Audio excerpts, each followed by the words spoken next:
I know you have a great session. In fact, you actually set the stage for all of us. So Dr. Henry will be Dr. Henry Yeoh is the Deputy President of the Malaysian Institute of Human Resource Management.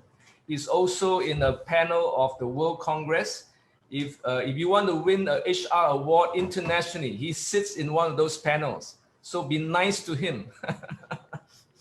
Buy him a coffee. I'm kidding. But he's a very humble person, amazing for being so senior, super humble. Henry Yeoh, you can share your PowerPoint. Go right ahead. Okay, all right. Thank you, Robert. And you mute everybody, okay? Everybody gets unmute except me and Henry. Okay. So thank you, Robert, for the introduction and a very warm welcome to everyone. I'm so happy. How do I highlight you? Wait. How do I highlight you? Highlight me? No need lah. It's okay. Right. No need lah. So you just share screen only, right? Yeah. Correct. Okay. Okay. Cool. All right. So this morning, I just want to quickly give an overview of how the COVID situation has impacted literally everybody. Or I think no one is actually immune. Of course, some industries, some organizations have benefited much more compared to others, but I believe those industries or businesses are more of an exception rather than norm, right? So given my background, my forte, my context sharing will be more from the HR practice, but it also equally apply to individuals who are people leaders or who are people managers in their respective organization. So I've entitled my team in sharing to everyone. It is how we can actually forge ahead in the new normal and more contextually centric towards the CHRO 4.0 is if you are in the HR practice domain, would you want to evolve into being a HR futurist, all right? So my agenda this morning, all right, sharing with you will be just basically giving an overview of how COVID has impacted everybody, some key insights, and if there is time, subject to Robert's agreement, then we may have a bit of a Q&A later on. So first off, I guess everyone is fully aware now. As long as the COVID cases goes up, right, it has an inverse relationship to the economy, right? So that's why you can see all the governments around the world are actually fighting very hard to flatten the curve so that the economy can actually be jump-started and go into a recovery phase, right? And we are seeing some signs of progress, but it still looks like it's a bit of a yo-yo kind of a situation. So if you want to imagine or visualize the magnitude of COVID, right, and I kind of just now frame it in this context, it is probably a far bigger crisis faced by everybody, you know, even when we combine SARS and the Asian financial crisis. The damage it causes to businesses and to individuals ranges from things like getting countries into a recession, massive job losses, mental health at an unprecedented level, you know, and what it probably affects is redefining the future of work and probably the way we consume as well. So these are the things that have come about because of the COVID situation that we are facing presently. So if you look at some of the industries that perhaps are more badly affected are the airline industry. We have seen some which have totally gone into a total collapse, you know, and others are trying to do whatever is necessary to sustain their operations. And regardless of the size and your reputation in the airline industry, COVID is no, how should I say, it does not recognize individuals or businesses who are either big or small.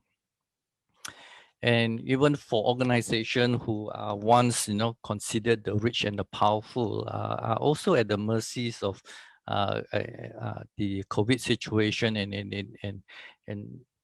the kind of damage that it has caused is really unplanned, unanticipated, and many organizations are actually struggling to how can they turn around, how can they restructure, and how can they actually be optimistic, be positive, and see what are the opportunities that they can actually grab hold of.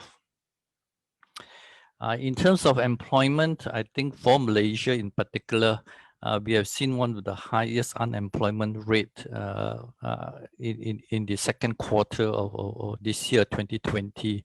And though the unemployment rate has slightly dipped, but nonetheless, it's still a bit too early to say whether will the decline in unemployment be going towards a positive trend or not. But as is, I think things are still very fluid.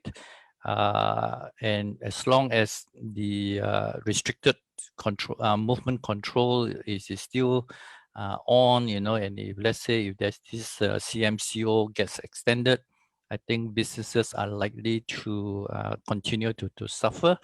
And as a result, this may even lead to a higher unemployment or job losses than anticipated. So this is an extract from some of the findings by Mercer, and they have about close to, when they did this survey, the number of organizations that they reach out to was more than 500, and in terms of their respondents, it's looking at about close to 170 over 1,000, right? So, and what was some of these findings from the survey conducted by Mercer, which was only released in November of this year?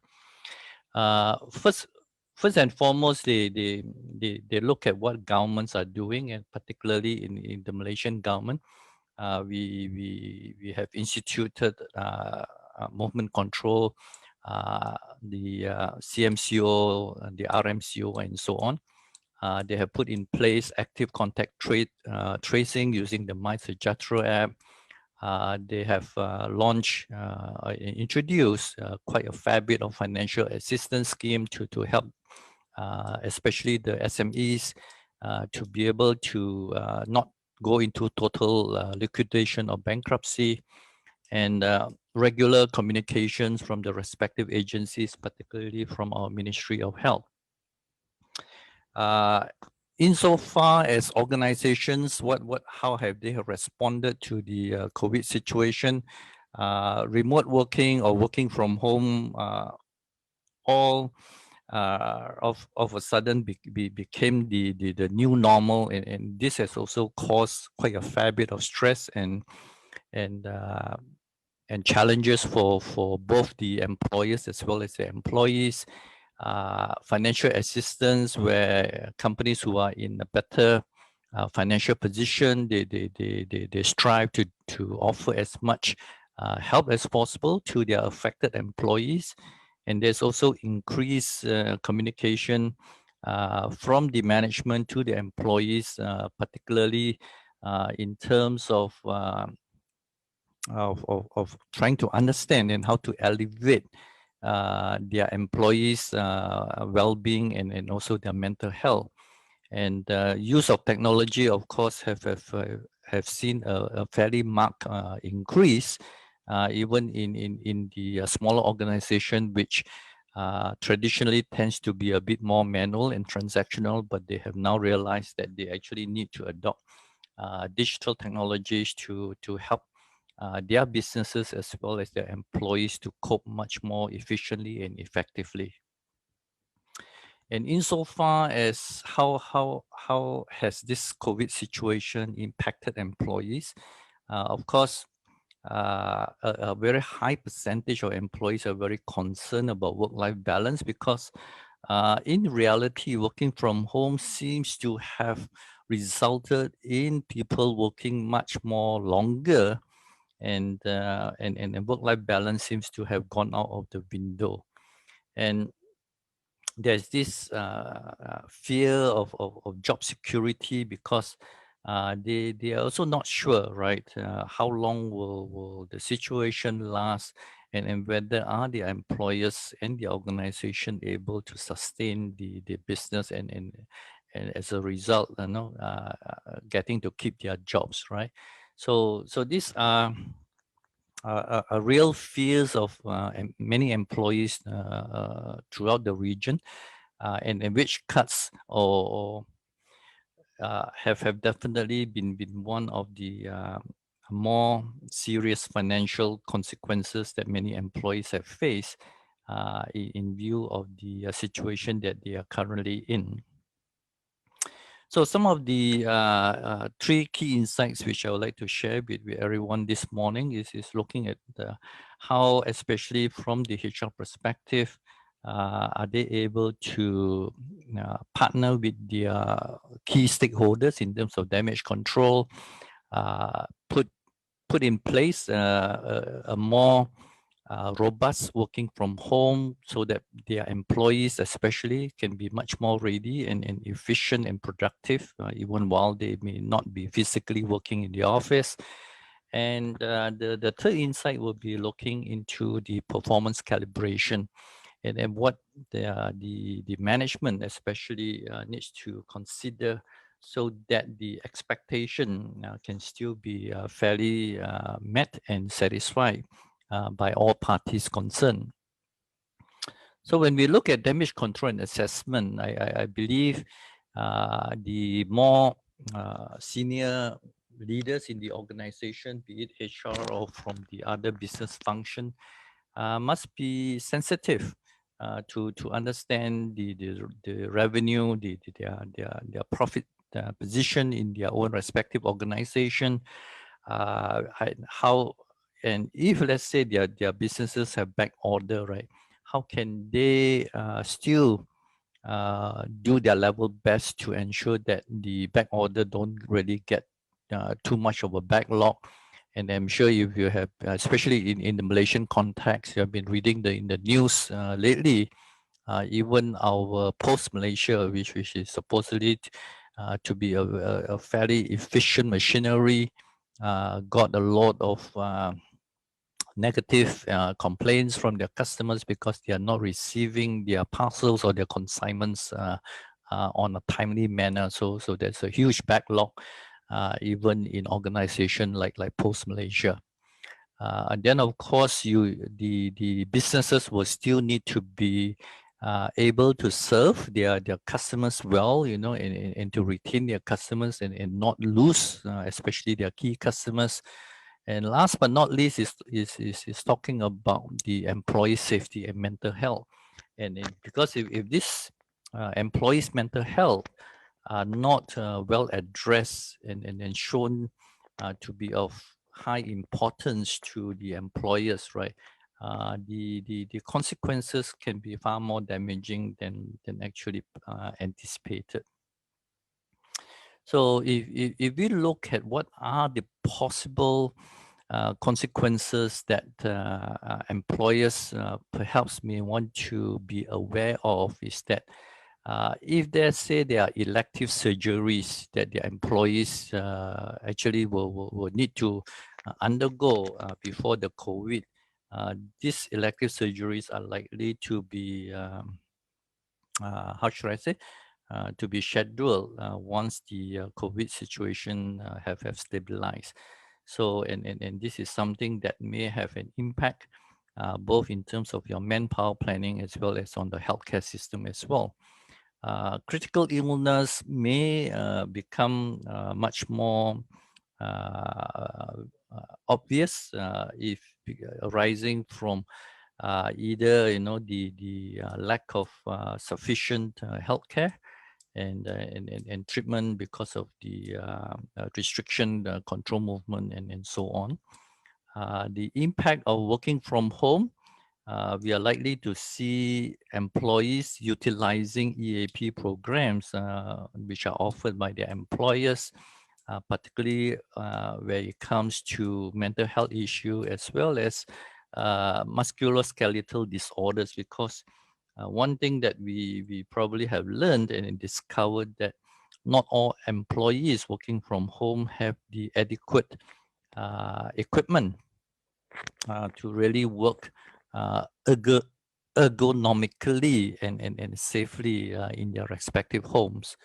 And the other consideration is, of course, employers will still need to be on guard in terms of the ensuring that the employees are safe even if when they are returning back to their offices to work, by implementing the sanitation requirements, as well as providing PPE or personal protection equipment where necessary, right? So that the COVID situation will be well contained and under control.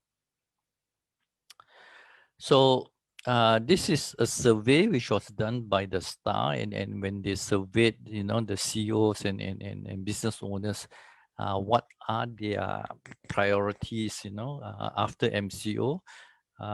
If you look at the top three, right, the one that strike out most outstanding, and which I say this could be a huge area of potential and opportunities, is that many of the traditional business owners feel that they actually will need to have a serious relook in changing their business model to be much more, how should I say, sustainable and be able to withstand future crisis if, touch wood, if there is another kind of a similar case, right? And e-commerce is very high. So, and this, I believe, where Faris later on will be able to share how traditional business model, right, can pivot or transition from their brick and mortar model into the digital platform or the e-commerce platform, right? Other things will be, of course, they need to be more careful on credit control, because now they realize, right, in times of crisis like this, having a very, very sustainable cash flow is actually very, very important. And the computerization of their work processes is also a fairly high priority as well. So working from home, right, so-called the new normal, right, and this is just to share some thoughts on it, right. So if it's going to be a new normal, right, and it is going to be, let's say, configured and put in place, so the new protocol of so-called working from home will actually have to be very, very clearly and defined, so that employees in the future who are required to be working from home will have a clear understanding what will be the scope and the coverage as well. And of course, even as it sounds easy, work from home, but there are specific skills that actually need to be instituted or to be imparted to the employees, so that they are adequately equipped. And I believe this is where Steve will be able to share how employers together with their HR stakeholders or even the heads of department need to really look at in terms of reskilling or upskilling in the proper manner, so that the employees can be sufficiently and adequately equipped to manage more productively and working from home. And last but not least, one area observation when talking to some of my associates and as well as some of the business owners is, when working from home, who actually has the final oversight? Is it HR? Is it the CEO? Is it the heads of department? Because there seems to be quite a fair bit of confusion, especially at the receiving end of the employees.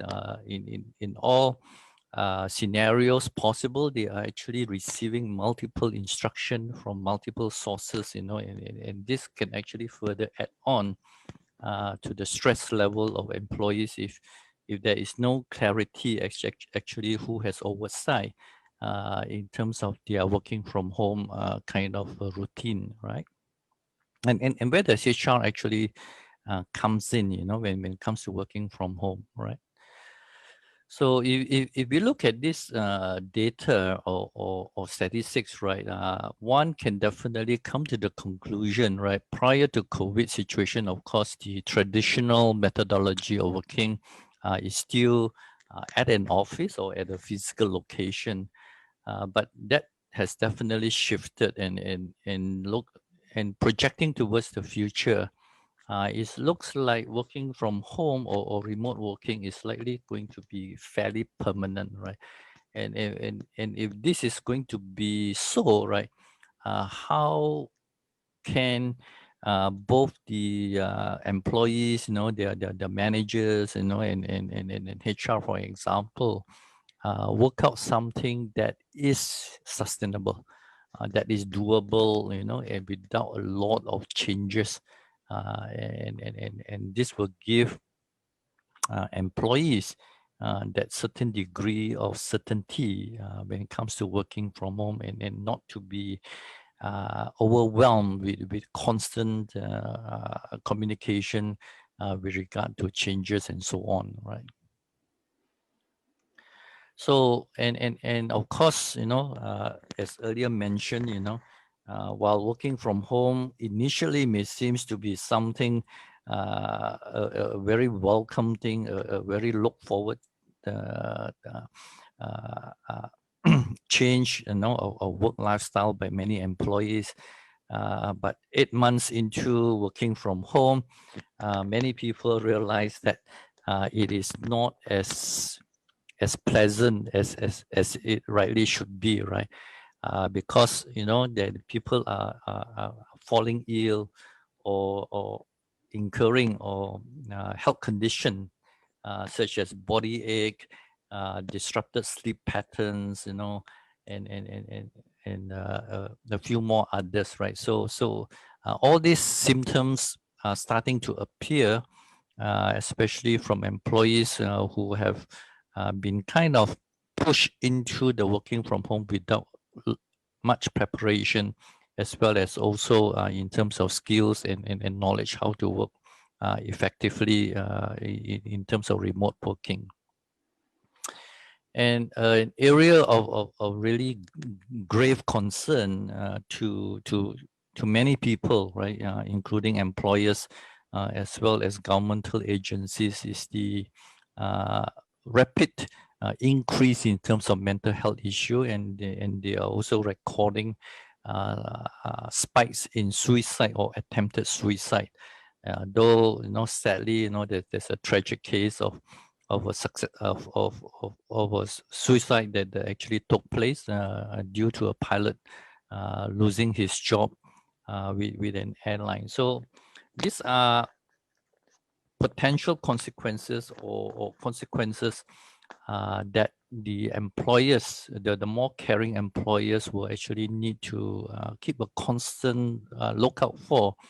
Because among the many illnesses, right, mental health is somehow still considered a subject matter that not many people actually feel comfortable to talk to people.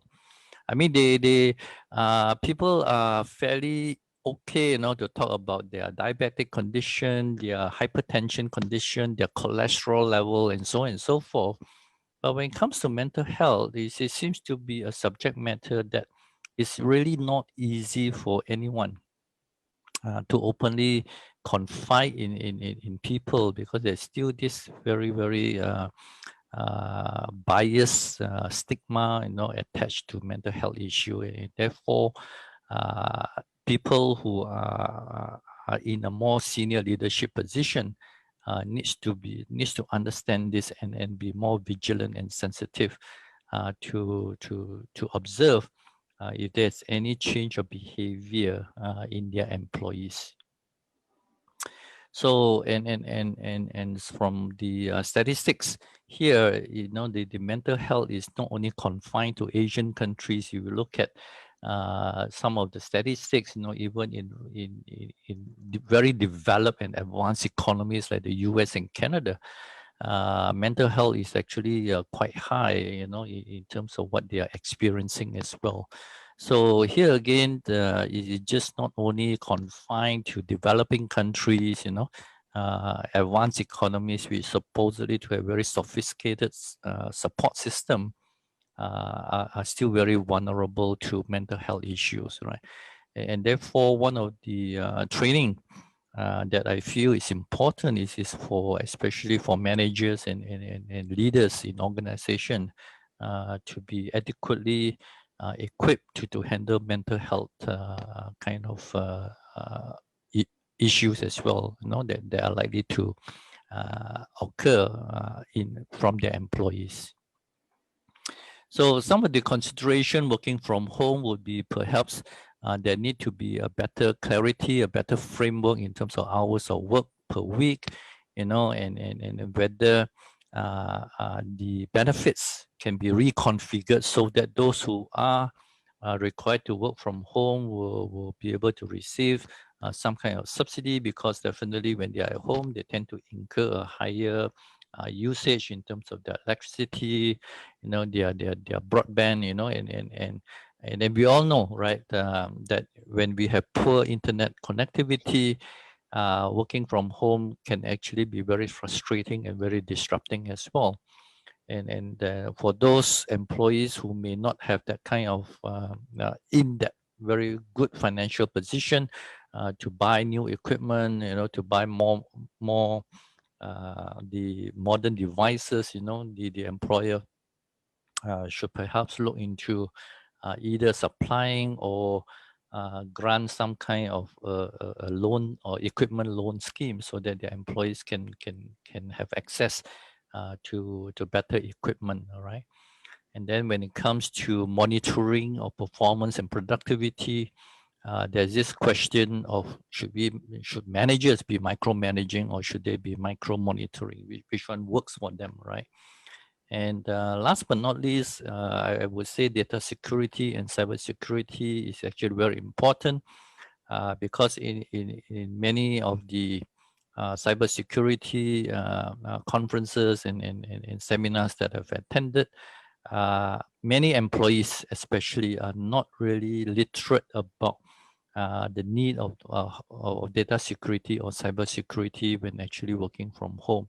So that there need to be this area of training to their employees so that their organization or their company data, especially sensitive and confidential data, are not compromised or hacked into by hackers and other unwanted parties. So the last insight, given the very limited time that I have, is actually looking at performance recalibration to match expectation. And then here, what we are also seeing from many organizations, they have actually started to rework in terms of their performance key results, from long-term strategies into more short-term tactical. And business owners and leaders are definitely encouraged to balance empathy with business continuity, and hopefully, their performance management, right, in terms of their KPAs and their KPIs is better reflected given the very challenging condition that they are actually operating in. And this actually needs to be done so that the employee motivation and engagement can still remain high, and employees are not demotivated or demoralized if employees are still not changing the or not balancing their performance measure, because I think if that is not done, many employees are likely not able to meet the required KPA and KPI before COVID situation. So when it comes to KPAs and the objective and key results, right? That the both the business owners, you know, the senior management as well as HR will actually have to review what they have done at the beginning of the year and what needs to be done because we are coming towards the year end, right? What are the amendments that they are going to make so that at least is able to meet the employees' expectation that their performances are still relatively on track and not really be totally off course, so as to still receive some form of recognition and appreciation from their management and their bosses, you know, for their efforts that they've actually put in during these difficult times. So because if this is not done well and employees at the end of the day feel that, you know, that their employers or their bosses have not been fair to them, are likely to look at leaving the organization, and employee turnover can be a very costly financial outcome for them later on if those people who leave them are actually key talents, right? So so this is something that the employees and management needs to be aware of to minimize this kind of impact or damage in terms of their talent management kind of initiative. So coming to the HR 4.0, CHRO 4.0 as the HR futurist, it is worthwhile to know that the coronavirus pandemic has actually been a defining moment in an employee's career as well as their life journey, right? So how bosses, you know, how the senior leaders respond are likely going to have either a positive or negative lasting impact on employee behavior in terms of their engagement, which will influence their productivity and continual commitment to their organization. So as the emerging HR futurists, these are the 4 questions that perhaps the HR practitioners or the strategic people leaders will have to contend with is examining how has COVID-19 situation changed the way that people and the organization approaches well-being at work, right? Is there real agility and be able to adapt into the new normal of working from home, right? Of course, the second question will be, will the remote workplace replace the physical one, and how should organization pivot, and what are the implications of this shift to hybrid working, right? And the third question will be, is HR and stakeholders mindset shifting from impossible to possible? Because for so long a time that we have been so accustomed to the traditional so-called understanding of work, and now moving into this new kind of new normal of work, are our mindset shifting fast enough or quick enough to recognize and to adapt comfortably into this new work requirements? And looking at how digital is going to become a way of life and a way of work, right? So is HR in a good position to navigate stakeholders and employees moving into a digital future, and of course need to show results and ROI in building the employer brand, redesigning the employee experience and other areas of business?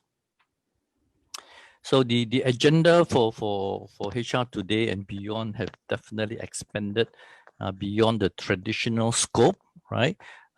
Particularly, I'd like to focus on point 8, 9, and 10, because this is where your strategic value to your stakeholders, to your organization actually becomes much more valued and visible, right? Are the people leaders, right, able to work hand in hand with their business owners to prioritize the needs of the business, to reshape the organization, and to build up virtual management and digital competencies so that their business can become more efficient and productive as well. And coming out of the COVID-19 situation, right? If one aspires to be a HR futurist, you know, in the context of a CHRO 4.0 framework, this will be some of the much needed skills or competencies, right? Of course, agility and resilience is highly important. The ability to unlearn and relearn, I think, is even much more talked about today, because if one has been, let's say, working for 10, 15 years, right, and to unlearn what you have learned over the last 10, 15 years is not an easy thing to do. And the ability to relearn is also can be quite challenging for many people. So hopefully Steve will be able to cover that as well. Accelerated technology adoption is definitely a must, looking at how digital can actually help to maintain and even to grow your market share. Your leaders and managers needs to be much more emotionally intelligent.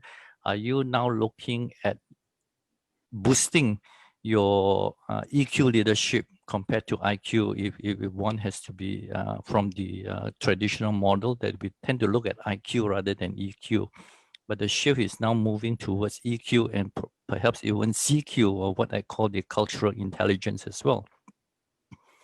And the future and nature of work will definitely requires a close examination so that you can prepare your workforce and your organization business model towards this direction. And last but not least, be able to keep a close eye on the mental and emotional health of your people. Because end of day, right, it's not so much of your product, your technology, your infrastructure, right? It's your people that powers your organization to greatness and success. And if you are not paying enough attention to this area of your employees, then likely as a business owner, right, you are going to suffer quite badly because of that. So from lockdown to unlock, right, as we look forward to that day, the coronavirus pandemic has actually thrown up a lot of serious staffing challenges, right? And this has actually put the HR practitioners into the forefront, into the center of the crisis. So at the end of the day, you don't have to be great to start, but you have to start to be great. Borrowing a quote from Zig Ziglar.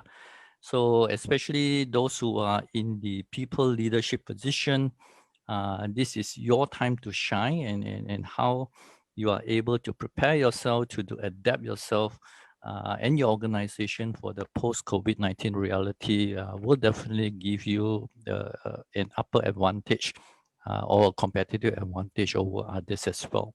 Right? So with that, thank you